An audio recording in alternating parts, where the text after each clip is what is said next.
ನನ್ನ ಪತಿ ಇನ್ನು ಐಸಿಯುನಲ್ಲಿದ್ದಾರೆ, ಉಸಿರಾಡೋಕ್ಕೂ ಸಮಸ್ಯೆ ಆಗ್ತಾ ಇದೆ. ಇದು ಸಣ್ಣ ಜಗಳ ಅಲ್ಲ, ಚಾಕು ಚುಚ್ಚೋದು ಸಣ್ಣ ಜಗಳ ಅಲ್ಲ ಅಂತ ಹೇಳಿದ್ದಾರೆ. ಅವರ ಮೇಲೆ ರಾಮಮೂರ್ತಿ ನಗರ ಠಾಣೆಯಲ್ಲಿ ಎಫ್ಐಆರ್ ಆಗಿದೆ. ಪತಿ ಸೋಮಶೇಖರ್ ಮೇಲಿನ ಹಲ್ಲೆಯ ಬಗ್ಗೆ ಕಾವೇಗೌಡ ಹೇಳಿಕೆಯನ್ನು ಕೊಟ್ಟಿದ್ದಾರೆ. ಅವರಪ್ಪ 100 ಜನರ ಮುಂದೆ ನಿನ್ನ ರೇಪ್ ಮಾಡ್ತೀನಿ ಅಂತ ಅಂದ್ರು. ಆಗ ನನ್ನ ಗಂಡ ಹಾಗೆ ರಿಯಾಕ್ಟ್ ಮಾಡಿದ್ರು ಅಂತ ಕಾವೇಗೌಡ ಈಗ ಹೇಳಿಕೆಯನ್ನು ಕೊಟ್ಟಿದ್ದಾರೆ.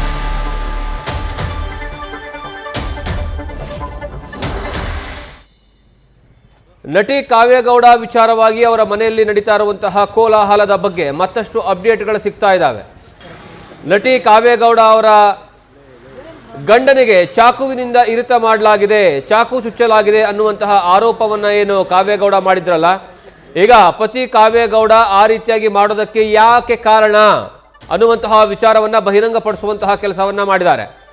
ಅಂದ್ರೆ ಕಾವೇಗೌಡಗೆ ಎಲ್ಲರ ಮುಂದೆ 100 ಜನರನ್ನ ಇಟ್ಕೊಂಡು ನಿನಗೆ ರೇಪ್ ಮಾಡ್ತೀನಿ ಅಂತ ಹೇಳಿದಂತೆ. ಆ ಕಾರಣಕ್ಕಾಗಿ ಅವಳು ಗಂಡ ರಿಯಾಕ್ಟ್ ಮಾಡಿದ್ರಂತೆ. ಆ ರಿಯಾಕ್ಟ್ ಮಾಡಿರುವಂತಹ ಸಂದರ್ಭದಲ್ಲಿ ನಡೆದಿರುವಂತಹ ದೃಶ್ಯಾವಳಿಗಳು ಅನ್ನುವಂತಹ ವಿಚಾರವನ್ನ ಕಾವೇಗೌಡ ಹೇಳ್ತಾ ಇದ್ದಾರೆ.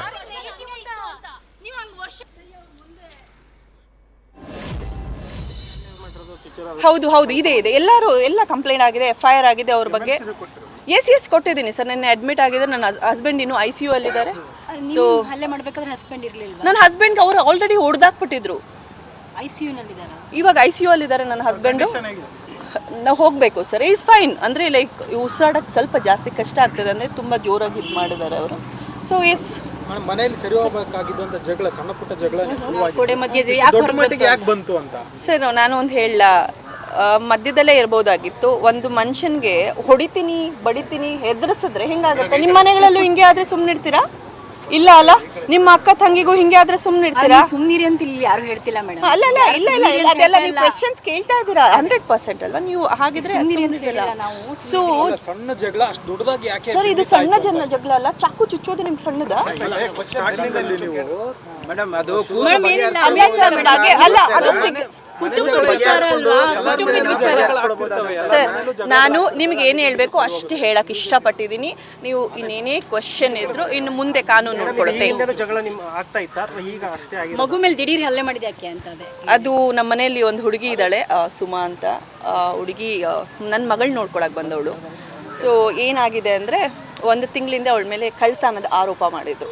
ಸರ್ ಒಂದು ಹೇಳ್ತೀನಿ, ಒಂದು ಹೆಣ್ಮಗು ನಮ್ಮ ಮನೆಗೆ ನೋಡ್ಕೊಳಕ್ಕೆ ಬಂದಾಗ, ಮಗುನ ನೋಡ್ಕೊಳಕ್ಕೆ ಬಂದಾಗ, ನಾವು ಆ ಹುಡುಗಿನ ಎಲ್ಲಿಂದನೋ ಬಂದಿರ್ತಾರೆ, ಮಕ್ಕಳು ನೋಡ್ಕೊಳಕ್ಕೆ ಬಂದಿರೋ ಅಪ್ಪ ಅಮ್ಮನ ಬಿಟ್ಟು ಬಂದಿರ್ತಾರೆ. ನಾವು ಆ ಹುಡುಗಿನ ನೋಡ್ಕೊಳ್ಳೋದು ನನ್ನ ಜವಾಬ್ದಾರಿ, ಆಯಿತಾ?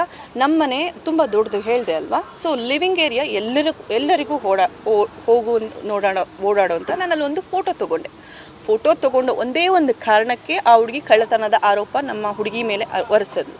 ಸೊ ಅದಾದ ನಂತರ ನನಗೆ ಅಲ್ಲಿ ಅವತ್ತು ಆಯಿತು, ಕೆಟ್ಟ ಮಾತು ಆಯಿತು. ನಮ್ಮ ಮಾವ ಇದ್ದರು, ಬಿಡಮ್ಮ ಇದೆಲ್ಲ ಬಿಟ್ಬಿಡು, ಅವಳಿಗೆ ಸವಾಸಕ್ಕೆ ಹೋಗ್ಬೇಡ. ನಾನು ಹೋಗಿಲ್ಲ ಸರ್.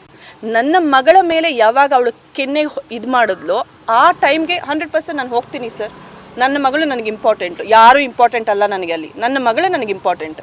ಸೊ ಯಾರು ಏನಾದರೂ ಅಂದ್ಕೊಳ್ಳಿ ಸರ್, ಆಸ್ತಿ ಬಗ್ಗೆ ಮಾತಾಡಲಿ, 1000 ಜನ ಮಾತಾಡ್ಬೋದು ಸರ್. ನನಗೆ ಮೇನ್ ಇಂಪಾರ್ಟೆಂಟ್ ಆಗಿರೋದು ನಾನು ನನ್ನ ಗಂಡ, ನನ್ನ ಫ್ಯಾಮಿಲಿ. ಅವ್ರಿಗೆ ಗೊತ್ತಿದ್ರೆ ಸಾಕು. ನಾನು ಎಲ್ಲರನ್ನೂ ಮೆಚ್ಚೋ ಅವಶ್ಯಕತೆ ಇಲ್ಲ. Anyway thank you so much. ಕೈಗೆಲ್ಲ ಗಲಾಟೆ ಆಗಿ ಮಾಡ್ಲಿ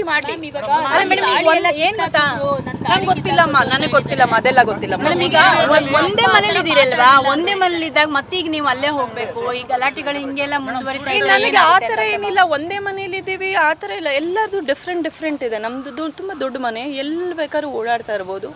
ಅದು ನಂಗೆ ಗೊತ್ತಿಲ್ಲ, ಅವ್ರವ್ರ ಪರಿಸ್ಥಿತಿ. ಅವ್ರು ಏನು ಒಂದು ವಿಡಿಯೋದಲ್ಲಿ ನಿಮ್ಮ ಹಸ್ಬೆಂಡ್ ಜೋರಾಗಿ ಹೊಡೆಯೋದು ಒಂದು ವಿಡಿಯೋ ವೈರಲ್ ಆಗ್ತಿದೆ. ಜೋರಾಗಿ ಪ್ರೇಮ ಅವರ ತಂಗಿಗೆ ಹೊಡೆದಿದ್ದಾರೆ ಸರ್. ಚಪ್ಪಲಿ ಹೊಡಿಯಕ್ಕೆ ಹೋಗಲ್ಲ. ಅವ್ರ ಅಪ್ಪ 100 ಜನದ ಮುಂದೆ ನಿನ್ಗೆ ರೇಪ್ ಮಾಡ್ತೀನಿ ಅಂದಿದ್ದಕ್ಕೆ ನನ್ನ ಗಂಡ ಹೌದಾ ಅಂದ್ಬಿಟ್ಟು ಚಪ್ಪಲಿ 100% ಅಲ್ವಾ ಸರ್? ಹೆಂಡ್ತಿನ ಹಂಗೆ ಕರಿಬೇಕಾದ್ರೆ ಯಾವ ಗಂಡ ಆದ್ರೂ ರಿಯಾಕ್ಟ್ ಮಾಡ್ತಾನೆ, ಡೆಫಿನೆಟ್ ಆಗಿ ಮಾಡ್ತಾನೆ. ನೀವು ಯಾರನ್ನೇ ಹೋಗಿ ಕೇಳಿ, ಗಂಡಂದಿರು ಹೆಂಡತಿ ಬಗ್ಗೆ ಮಾತಾಡಿದ್ರೆ ಈ ರಿಯಾಕ್ಟ್ ಮಾಡಲ್ಲ ಅಂದರೆ ಬಂದು ನನಗೆ ಹೇಳಿ. Anyway thank you so much. That's it.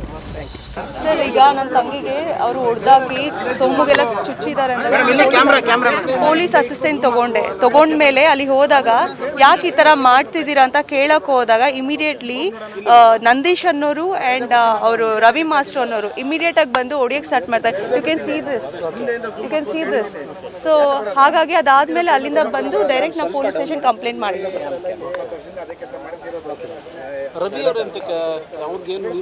ಅವ್ರು ಯಾರಂತಾನೆ ನನಗೆ ಗೊತ್ತಿಲ್ಲ ಸರ್, ಯಾರಂತಾನೆ ಗೊತ್ತಿಲ್ಲ. ಸಡನ್ ಆಗಿ ಬಂದು ಹೊಡಿಯಕ್ಕೆ ಸ್ಟಾರ್ಟ್ ಮಾಡಿದ್ದಾರೆ. ಯಾರಂತಾನೆ ಗೊತ್ತಿಲ್ಲ. ಅವ್ರು ಆಲ್ರೆಡಿ ಹೊಡೆದಿದ್ದಾರೆ. ಹೌದು, ಯಾಕೆ ಹೊಡಿತಿದ್ದಾರೆ? ಅಲ್ಲಿ ಆಲ್ರೆಡಿ ಒಂದು ಡೈಲಮಾ ನಡೀತಾ ಇದೆ. ಸಡನ್ ಆಗಿ ನಾವು ಹೋದಾಗ ನಾವು ಹೋಗಿದ್ದು ಇಮಿಡಿಯೇಟ್ ನಮ್ಮ ಮೇಲೆ ಅಟ್ಯಾಕ್ ಆಗುತ್ತೆ ಸರ್. ಇದು ಅಲ್ಲಿ ಕೈಯಲ್ಲೇ ಆಕ್ಚುಲಿ ಬಂದು ಇಲ್ಲೇ ಹಿಡ್ಕೊಂಡಿದ್ದು, ಇಬ್ಬರೂ ಅಷ್ಟೇ ಇಲ್ಲೇ ಹಿಡ್ಕೊಂಡು ಹೊಡಿಯಕ್ಕೆ ಸ್ಟಾರ್ಟ್ ಮಾಡಿದ್ದು. ಹೌದು, ನಾನೇ ಪೊಲೀಸಿಗೆ ಕಾಲ್ ಮಾಡಿ ಈ ಥರ ನನ್ನ ತಂಗಿಗೆ ಅಸಾಲ್ಟ್ ಆಗ್ತೆ, ಪ್ಲೀಸ್ ಬನ್ನಿ ಹೆಲ್ಪ್ ಮಾಡಿ ಅಂತ. ಅವಳು ಕೊಟ್ಟಿದ್ದಾಳೆ, ನನ್ನ ಮೇಲೆ ಅಸಾಲ್ಟ್ ಆಗಿದೆ ಅಂತಾನೆ ಕೊಟ್ಟಿದ್ದೀರಿ. ರವಿ ಮೇಸ್ಟ್ರು, ನಂದೀಶ್, ಪ್ರೇಮ, ಅವ್ರ 3 ಜನದ ಮೇಲೆ, ಬಿಕಾಸ್ ಅವ್ರು 3 ಜನನೂ ಅಟ್ಯಾಕ್ ಮಾಡಿದ್ದಾರೆ. ಹೌದು. ನಟಿ ಕಾವ್ಯಗೌಡ ಮನೆಯಲ್ಲಿ ಆಗ್ತಾ ಇರುವಂತಹ ಗಲಾಟೆಯ ವಿಚಾರವಾಗಿ ಹೇಳೋದಾದ್ರೆ, ಕಾವ್ಯಗೌಡ ಮನೆಯಲ್ಲಿ ಇಬ್ರು ಸಹೋದರರಿರ್ತಾರೆ, ನಂದೀಶ್ ಮತ್ತು ಸೋಮಶೇಖರ್.